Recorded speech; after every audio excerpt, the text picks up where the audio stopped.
이번 시간하고 다음 시간 하면은 민수기가 이제 다 마무리됩니다.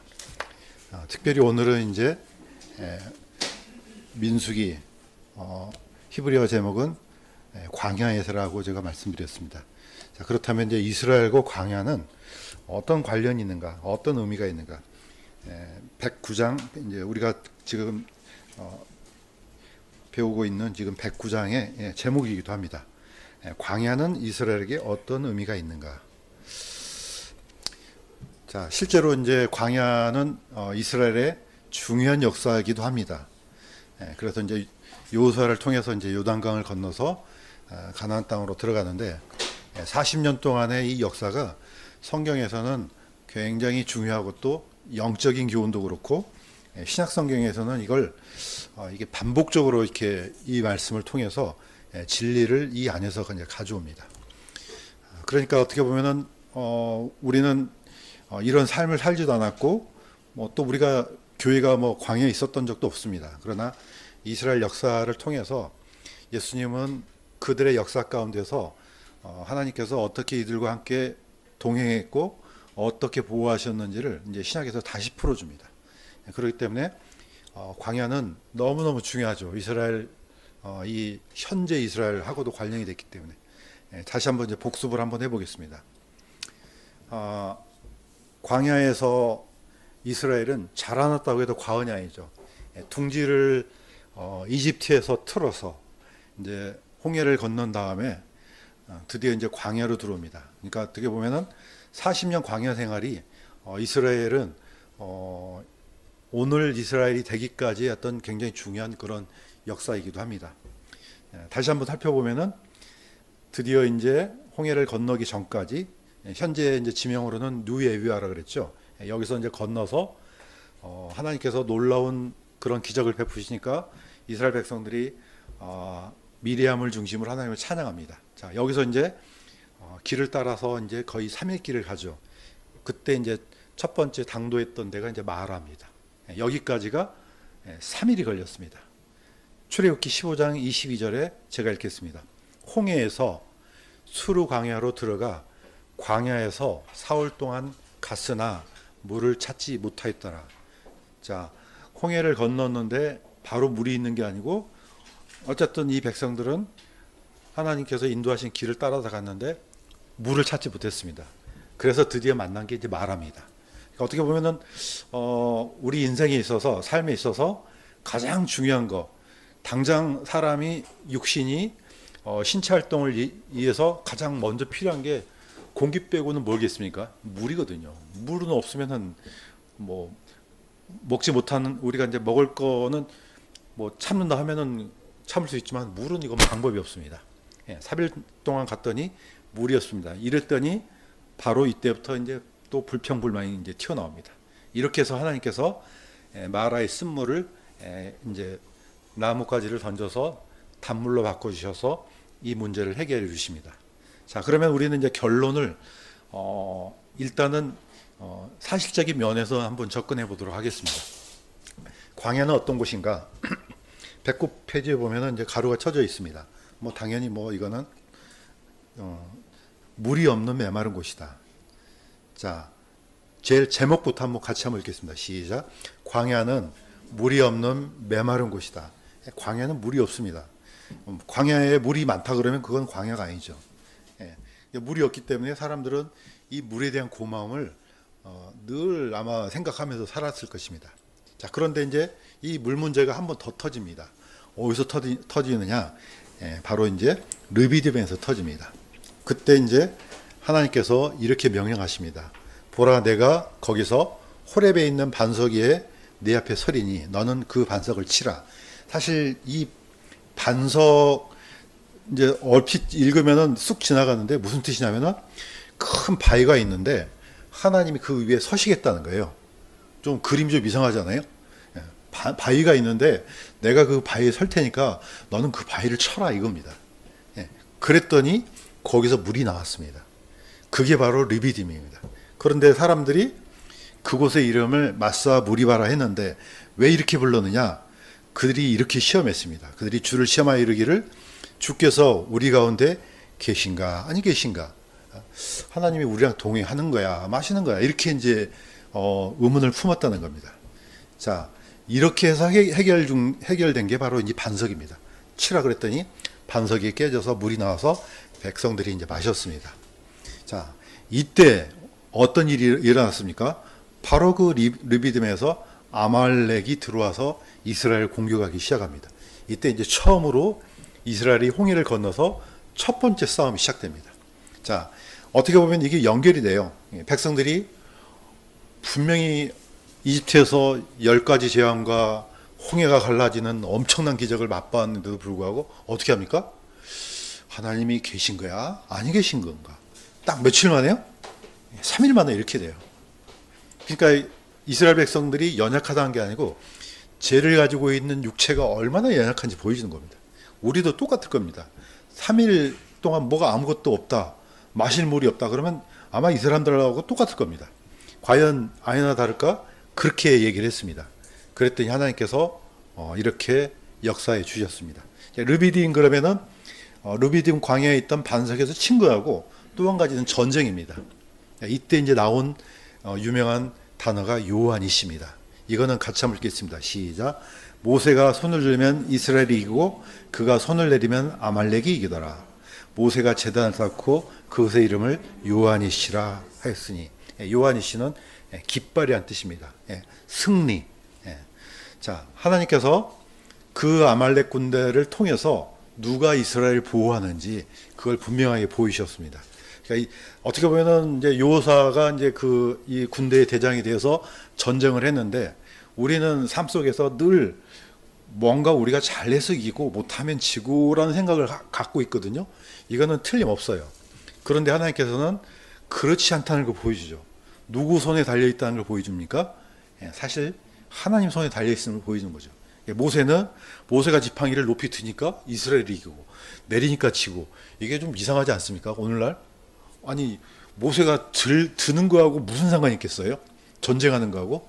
전쟁을 뭐 지팡이가 하는 거 아니잖아요. 그런데 이게 바로 이제 우리가 보이지 않는 이 영적인 세계에 대해서 이게 눈을 뜨게 해주는 겁니다.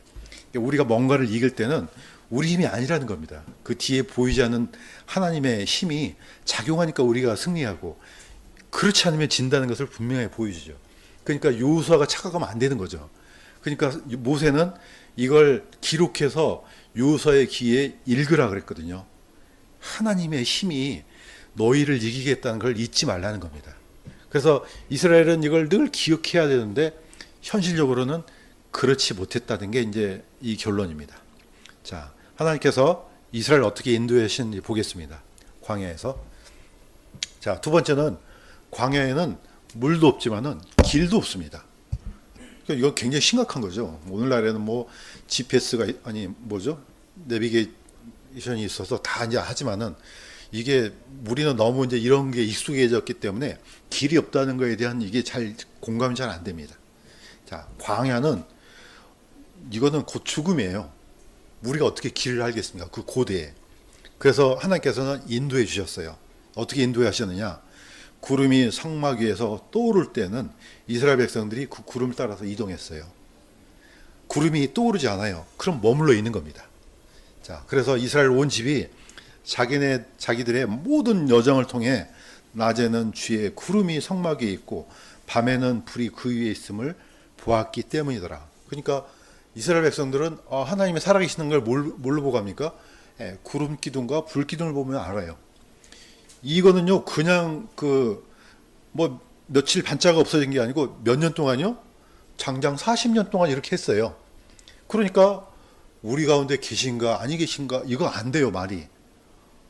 하나님께서는 분명히 그들 눈에 이렇게 보여주셨거든요. 물론 이제 나중에는 이게 이제 신학의 관점에서는 구름 기둥과 불 기둥은 뭘 상징합니까?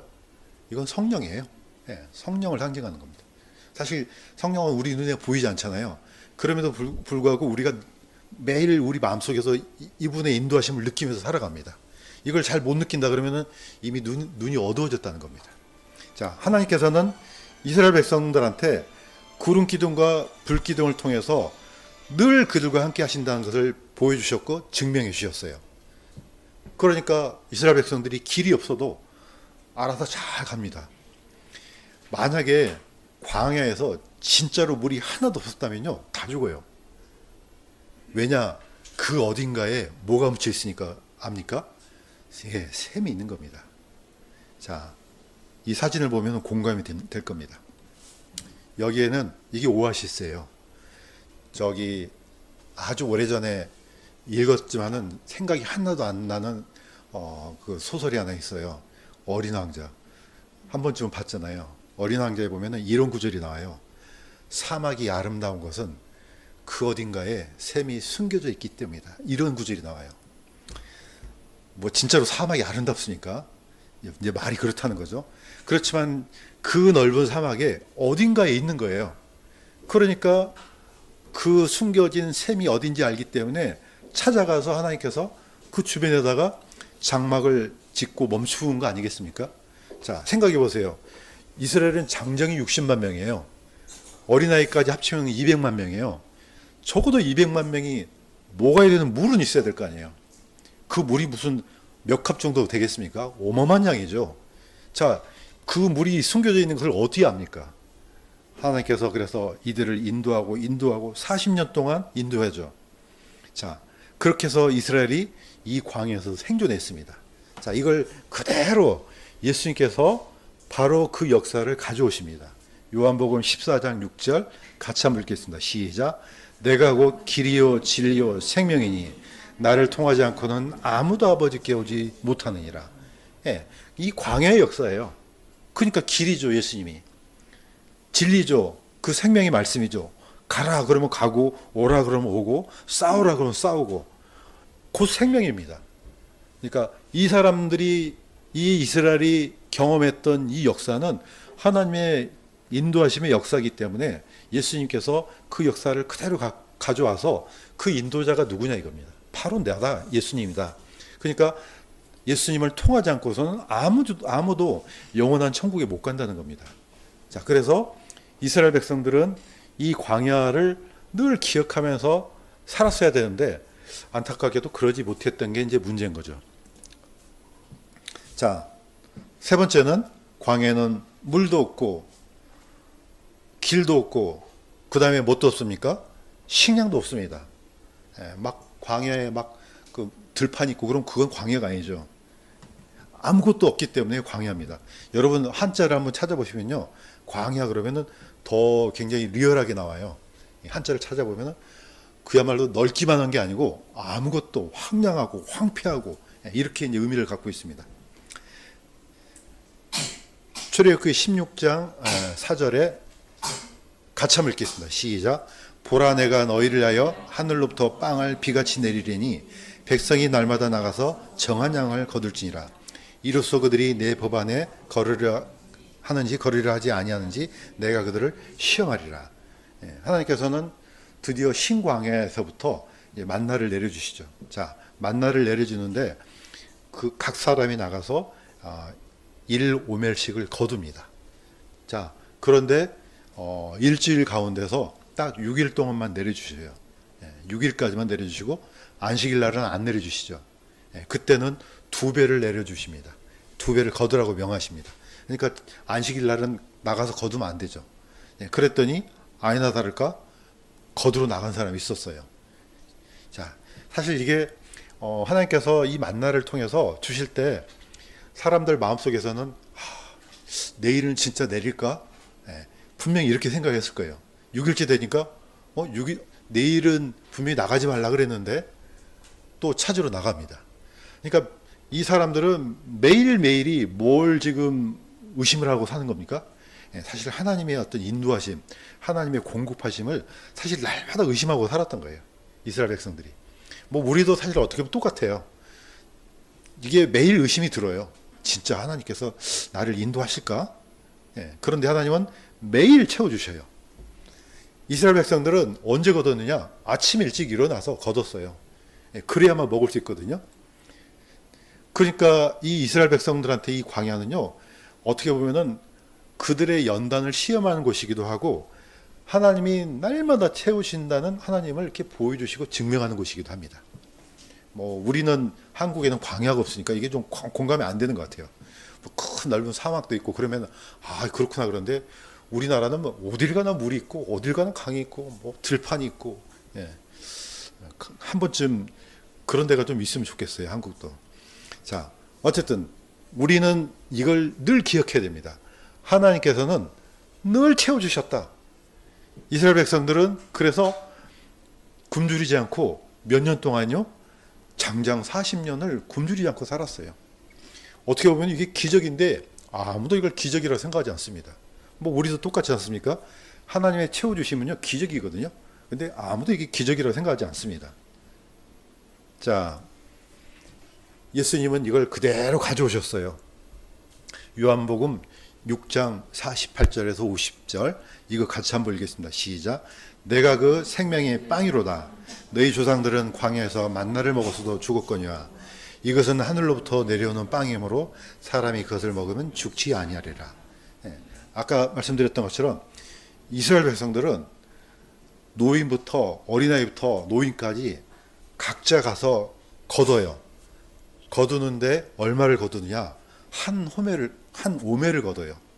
그러니까 지금 우리나라 이걸로 하면 약 22리터 정도, 아니 2.2리터 정도. 그러니까 코카콜라가 큰 게 2리터잖아요. 그 정도 분량을 날마다 거둬요. 근데 놀랍게도 많이 거두는 사람도 한 오멜이고 적게 거둔 사람도 한 오멜이에요. 왜 그런지 저도 모르겠어요. 근데 많이 거둬도 대보면은 한 오멜이고, 아이 좀 덜 거뒀네. 그래도 한 오멜이고. 그러니까 어떻게 보면은 한 생명이라는 거죠. 이것도 기적이에요. 모든 사람들이 동일하게 가져가는 생명이에요. 이 한 오멜을요, 이 한 오멜이 중요한 이유가 뭐냐면은 나중에 예수님께서 이스라엘 백성들이 초실절 때 그 첫 열매를 거둘 때 드리는 이 보리의 첫 단이에요. 한 오멜이에요. 달려있는 이 보리의 양이 한 오멜이라고 해요. 한 생명이 한 생명. 자, 그 다음에 나중에 오순절 때, 칠실절 때 드리는 빵의 양이 두 오멜이에요. 하나는 이스라엘을 위해서, 하나는 이방인을 위해서. 딱 한 오멜 하면 한 오멜. 각 한 생명이라는 뜻입니다. 그러니까 예수님은 한 생명으로 모든 사람을 먹이신 거하고 똑같은 거죠. 각 사람한테는 다 한 오멜이에요. 예수님이 그걸 갖고 오신 거예요. 바로 그 빵이 나야 나 이겁니다. 너희들이 먹었지 않느냐? 40년 동안 매일매일 먹었지 않느냐? 그게 바로 나라는 겁니다. 예수님이라는 겁니다. 그런데 문제는 너희 조상들은 광야에서 그걸 먹어도 죽었다. 그건 육신을 위해서 필요한 거지. 진짜는 뭐냐? 하늘로 내려부터는 빵이 중요한 거다. 바로 예수님이죠. 예, 그 빵을 먹으면 죽지 않는다. 백성들이 이걸 이해를 했습니까? 못했습니까? 못했잖아요. 아니 그럼 우리가 식인종인가? 저게 무슨 말이야? 예, 그때부터 예수님을 많이 떠나갔습니다. 도저히 어려워서 못 듣겠네. 사실 이게 이제 어떻게 보면은 이제 열려야 되는데 이 이스라엘 백성들은 전혀 이게 이제 열리지가 않습니다.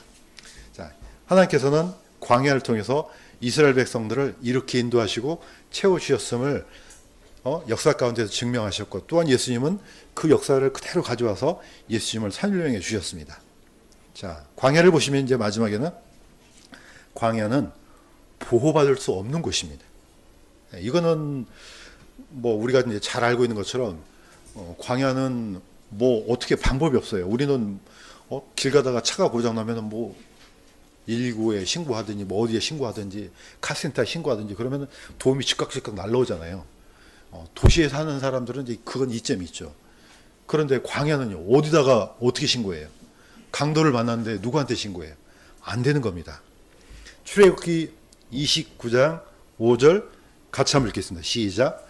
내가 40년간 광야에서 너희를 인도하였거니와 너희가 입은 옷이 낡지 아니하고 내 발의 신이 낡지 아니하였으며. 예. 굉장히 이것도 기적이에요. 보통 우리 신발 한번 사면 많이 신으면 몇 년 신습니까? 저는 한번 사면 한 2년 가까이 신거든요. 1년은 좀 넘게 신어요. 오래 신으면. 그런데 이스라엘 백성들은 40년 동안 신었어요. 또 옷도요, 40년 동안 입었어요. 지금 오늘날 생각하면 있을 수 없는 일이죠. 이것도 하나님께서 기적을 베풀어 주신 겁니다. 자, 그런데 이 신발들, 옷들 어떻게 만들었을까요? 중요한 건 신발이에요. 이 신발은요, 에스겔 16장 10절에 보면은 이제 우리 이제 그 킹제임 성경에서는 오솔이라고 나오잖아요. 기억 성경에는 저기 뭘로 돼 있냐면은 물돼지 가죽으로 돼 있어요. 그런데 물돼지가 뭔지 아무도 모르잖아요. 그게 바로 이거예요. 바닷소 가죽이에요. 이 바닷소 가죽은 가장 거룩한 가죽이고 성막을 덮는 가장 겉에 있는 가죽이에요. 이 가죽은 또 어디다 쓰이느냐? 법궤를 메고 갈 때 이걸 가장 먼저 덮어요. 그 다음에 청색 휘장을 덮어요. 그러니까 밖에서 볼 때는 지금 이쪽 그림은 이제 노출이 된 거잖아요. 법궤가 이동할 때는 그 안을 볼 수가 없어요. 이건 이제 이해시키려고 이제 사람들한테 보여주는 거지. 자, 가장 거룩한 법궤를 덮었던 가죽으로 바로 신발을 만들어 주셨어요. 하나님께서. 그걸 몇 년 동안 신고 다녔냐? 무려 40년 동안 신고 다녔다는 거죠. 그래서 에스겔에는 이 장면이 그대로 나와요. 너희들이 어떻게 했느냐? 그 광야에서 그 어린아이를 데려다가 입히고, 뭐 장식하고, 신발도 신기고, 옷도 입히고, 다 이겁니다. 하나님께서 그렇게 해주셨다는 겁니다. 그래서 신명기 32장 10절 같이 한번 읽겠습니다. 시작. 그분께서 광야에서 인도하시며 가르치시고 자신의 눈동자같이 지키셨도다. 네. 눈동자같이. 굉장히 중요하죠. 딱 그 누가 이렇게 손을 찔러가면 큰일 나잖아요. 네. 그렇게 민감하게 지키고 인도해 주시고 살펴보셨다는 겁니다. 네. 어디에서요? 광야에서. 네. 그러니까 광야는 민수기는 단순한 역사가 아니고 이거는 어떻게 보면 기적이에요. 기적. 그러니까 이스라엘 백성들은요. 기적의 역사예요.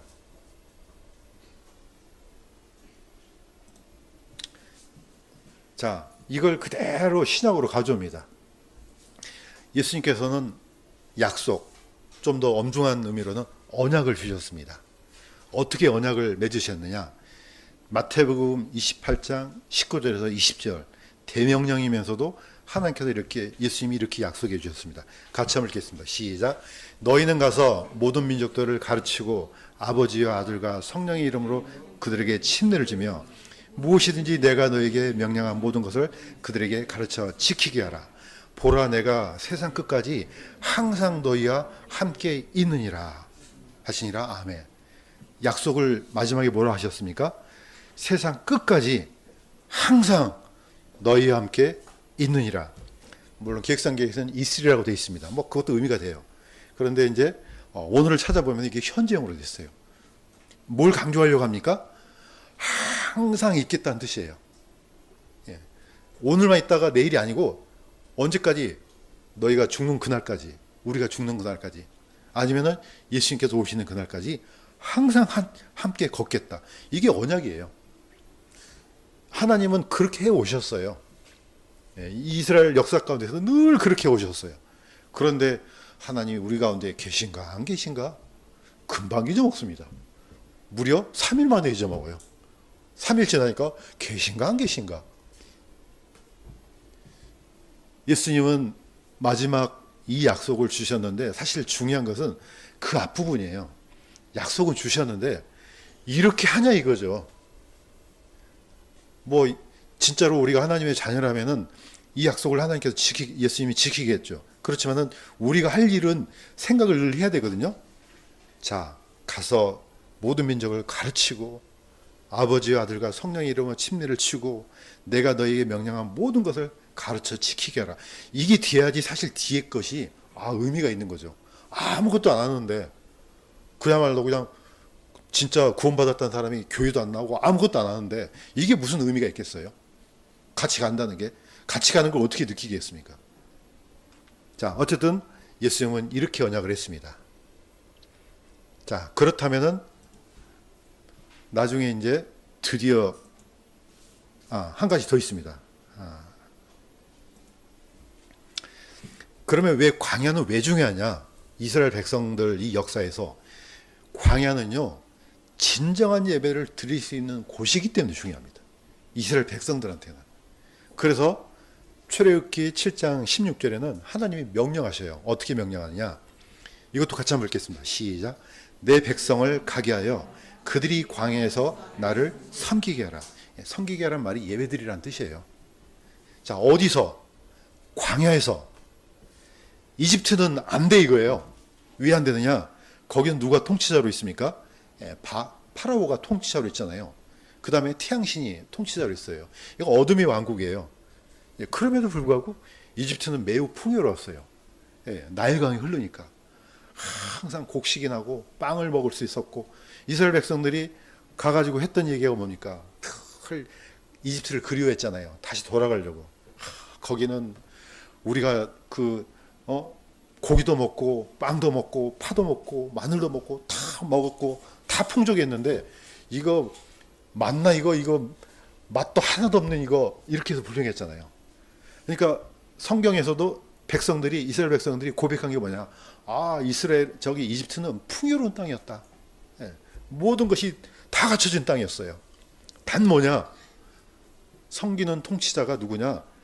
파라오죠. 그거 외에는 다 괜찮았다 이거죠. 근데 하나님은 뭡니까? 그 나라에서 끄집어내서 광야에서, 사실 광야는 아무것도 없거든요. 거기서 어떻게 먹고 살아요? 이거는 하나님께서 분명하게 우리한테 메시지를 준 게 뭐냐면은, 거기에 가야만 진짜 하나님께 예배를 드릴 수 있다는 겁니다. 아무것도 없는 데서 거기 가야 된다. 옛날에 이 광야를 한국에서는 빈들이라고 표현도 했어요. 우리나라 말로 그런 것 같아요. 텅 비어 있어요. 아무것도 없어요. 곡식도 없고 아무것도 없어. 사람도 없고. 여기에 가야만 진짜 예배를 드릴 수 있기 때문에 하나님이 그렇게 끄집어내신 거죠. 그런데 끄집어냈는데 문제는 몸은 나왔는데 마음은 여전히 머물러 있는 거죠. 그러니까 예배가 안 되는 거죠.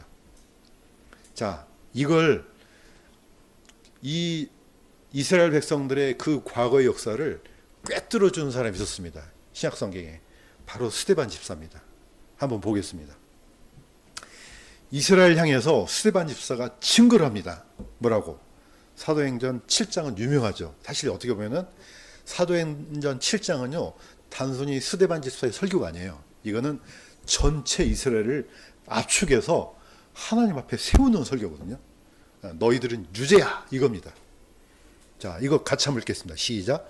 이스라엘 자손에게 주 너희 하나님께서 너희 형제들 중에서 나와 같은 대언자 하나를 너희를 위하여 일으키리니 너희는 그의 말을 들을지니라고 하고 말한 이 사람이 바로 그 모세니라. 스데반 집사가, 아니 너희들 모세의 제자라면서 바로 그 모세가 이렇게 얘기했다니까? 어디서? 신명기 18장에서 광야에서 이런 얘기했습니다. 광야에서. 그런데 이스라엘 백성들이 까마득히 잊어먹었어요. 예수님은 더 이야기하시죠. 너희가 모세를 믿었느냐? 그러면 나를 믿지. 왜냐? 그가 나에 대해서 기록하였기 때문이라. 그런데 그의 글도 믿지 않는데 어찌 내 말을 믿겠느냐? 진짜 이스라엘 백성들은요, 아무것도 안 믿었어요. 우리는 모세는 믿었다고 생각하잖아요. 예수님은 안 믿었다는 겁니다. 안 믿었으니까 예수님이 안 믿어지는 거죠. 스데반 집사는 이걸 증명하는 거예요. 자, 모세가 나와 같은 대언자를 보낸다고 했지 않느냐? 이렇게 말한 사람이 모세라니까? 그런데 모세를 안 믿어. 그러니까 너희들이 믿는다고 하는 모세 거짓말이야, 이겁니다. 이걸 지금 스데반 집사가 증명하죠. 스데반 집사는요, 그들의 마음 판까지, 그 속에 있었던 마음까지 확 열어 제낍니다. 한 번 더 보겠습니다. 스데반 집사의 책망입니다. 사도행전 7장 42절에서 43절, 이것도 같이 한번 읽겠습니다. 시작. 오 너희 이스라엘 집아, 너희가 광야에서 40년 동안 죽인 짐승과 희생물을 내게 드린 적이 있었느냐? 너희가 몰록의 장막과 너희 신 램판의 별, 곧 너희가 경배하려고 만든 형상들을 들고 다녔은즉 내가 너희를 바빌론 너머로 끌고 가려 함과 같으니라. 40년 동안 분명히 이스라엘 백성들은 하나님께 제물 드리고 다 했어요. 우리는 그랬구나, 그런 걸로 생각하잖아요. 스데반 집사는 아니야, 이겁니다. 너희가 40년 동안 희생물을 하나님께 드린 적이 있느냐? 아니라는 겁니다. 그럼 뭘 드렸지? 그러면서 이걸 이렇게 합니다. 몰록의 장막, 램판의 별. 사실 몰록의 장막은 나중에 이제 암몬 자손의 신들이거든요. 희생제물을 바치는 그런 신이에요. 렘파네벨은 토성이에요. 이게. 그러니까 별들을 섬겼다는 거죠. 그런데 이걸 들고 다닐 수는 없잖아요. 큰 걸. 그러니까 어떻게 합니까? 소지할 수 있도록 들고 다닐 수 있게끔 축소시켜요. 작게 만들어서. 오늘날 우리가 이제 조심해야 되는 게 여러 가지 형상들, 부적 같은 것들, 이거 조심해야 됩니다. 이게 만약 십자가도 똑같아요. 물론 십자가가 그 진리의 의미는 있지만 이게 뭐 십자가 자체가 나를 지켜준다. 이건 이미 우상숭배예요. 다 쓸모없는 겁니다. 그래서 오른쪽에 있는 금송아지 조그맣게 만들어 갖고 목걸이에 걸고 다니거나 들고 다녀요. 토성 별도 목걸이에 걸고 다녀요. 들고 다녀요. 이게 바로 뭐죠? 구약 성경에 그 라헬이 훔쳐왔던, 갑자기 단어가 생각이 안 나. 아니 안장에다 숨겨놨던 드라빔이에요 이게. 그러니까 이스라엘 백성들이 그 10가지 재앙을 보고 홍해를 건너고 만나를 먹고 하나님의 놀라운 인도하심을 맛보고도요, 뭘 갖고 다녔습니까? 드라빔을 갖고 다녔어요. 놀라운 일이 아닙니까? 저는 이게 오늘날 똑같다고 생각돼요. 많은 사람들이 주일날 예배 드리러 하나님 앞에 가요. 교회 잘 다녀요. 그런데 하나님은 꿰뚫어 보죠. 너희들이 나한테 예배 드린다고? 스데반이 오늘날 같으면 이거 책망할 겁니다. 너희들의 신은 하나님이 아니야 이겁니다. 그래서 이 질문을 우리가 쫓아가야 됩니다. 광야는 이스라엘에게 어떤 의미인가? 도대체 이 사람들은 광야에서 뭐 한 거지? 그 결과물이 바로 이 사진이에요. 뭡니까? 예루살렘 솔로몬 성전터에 뭐가 서 있습니까? 오므르 사원이 서 있잖아요. 여기에 원래는 뭐가 있어야 됩니까? 솔로몬 성전이 있어야 돼요. 광야를 쫓아갔는데 아니 이 나라가 어떤 나라가 됩니까? 아니 그 엄청난 그 중요한 지역에 이슬람 사원이 서 있어요. 이게 결과물이에요. 이스라엘은 광야에서 그 어떤 의미도 만들어내지를 못했습니다. 이게 이제 무서운 일이죠. 더욱더 놀라운 것은 우리한테 그 엄청난 구약 성경을 가르쳐 전수해 줬지 않습니까? 이걸 보고도 분명히 신명기 18장에 그렇게 기록됐는데도 눈으로 보고도 그게 안 들어와요. 저는 이게 거꾸로 기적인 것 같아요. 이런 기적이 있나? 보고도 이게 아니 자신들이 믿는다고 하는 성경을 보고도 이게 뭔지 모른다는 거예요. 이게. 아니 옆에다가 낫을 놓고도 기억자를 모른다. 이거 기적입니다. 이스라엘은 그래서 여전히 어디에 갇혀 있습니까? 불신의 광야에 갇혀 있습니다. 못 나와요. 여기서 못 빠져나왔어요. 몸만 빠져나왔어요. 그러니까 어떻습니까? 그 옛날 이스라엘의 그 영광스러운 솔로몬 성전터 거기 가로막힌 통곡의 벽에서 이것 지금 하고 있는 거예요. 보면서 하나님이여 저 성전 너무 중요해요. 제발 부셔버리고 우리에게 성전을 주세요. 소용없습니다. 이거는 눈에 보이는 것이지 진짜 중요한 건 뭡니까? 정말 중요한 성전 누구입니까? 예수 그리스도입니다. 이분이 안 보인다는 것은 참 불행입니다. 그래서 오늘 민수기를 쫓아왔습니다. 자, 이스라엘, 광야는 이스라엘에게 어떤 의미인가? 아무 의미가 없습니다. 결론이 아무 의미가 없어요. 우리는 이 의미를 찾아내야 된다는 겁니다. 왜? 너무너무 중요하니까. 그들의 역사 속에서 하나님은 철저하게 그들과 함께 하셨고 보호해 주셨다는 역사를 다시 한번 예수님을 통해서 증명이 됐습니다. 그러므로 우리는 이 광야에서 그분, 바로 그 하나님, 그 예수님이 함께 하셨다는 것을 우리가 이 삶 속에서 늘 느끼면서 사시기를 주님의 이름으로 간구드립니다.